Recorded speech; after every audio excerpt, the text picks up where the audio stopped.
The meetings here on Parliament Hill ended with few concrete results on major issues between Canada and the United States. The best that either side could seem to claim was that the most valuable outcome of this trip is the easy rapport now established between Ronald Reagan and Pierre Trudeau. Craig Oliver has the story. Reagan and Trudeau had set their first priority for this visit as getting along well.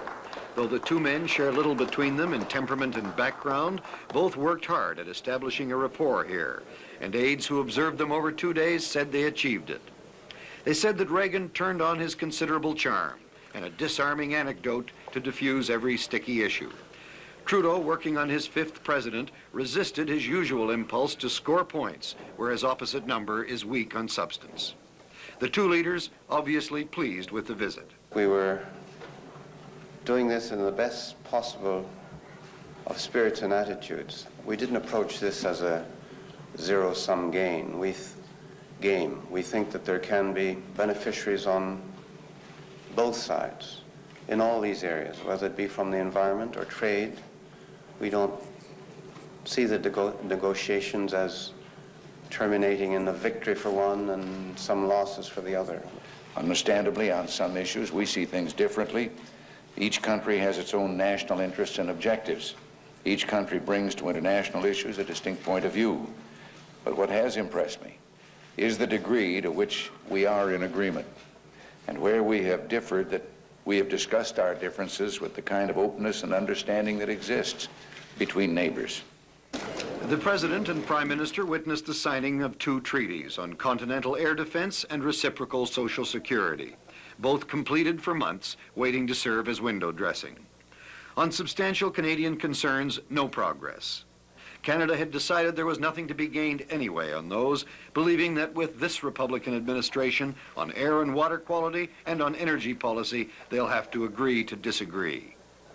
As he left the House of Commons, President Reagan, never far from his Hollywood past, was halted by an autograph hunter.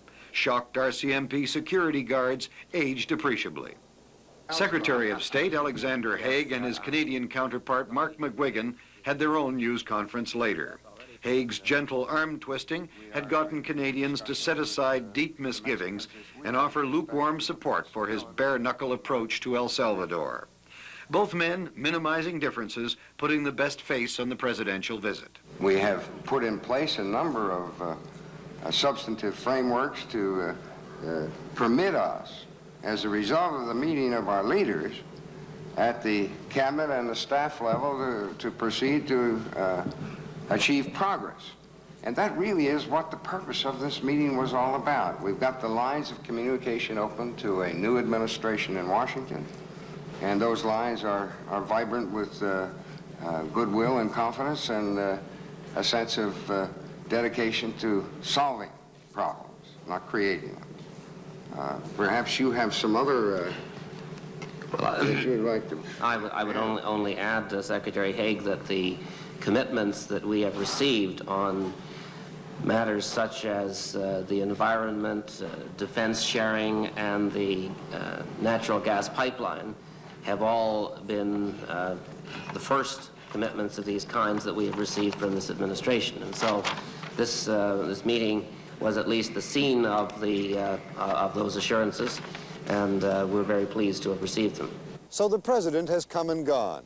Making Canada his first foreign visit was an important gesture by Ronald Reagan. Whatever the differences between the two countries, and they are wide on important matters, they are clearly differences between friends. But as the two countries go in vastly different directions on economics, foreign policy, and energy development, the possibility of disputes is strong in the few years immediately ahead. So all of the goodwill capital built up here will be needed to draw on. Craig Oliver, CTV News in Ottawa.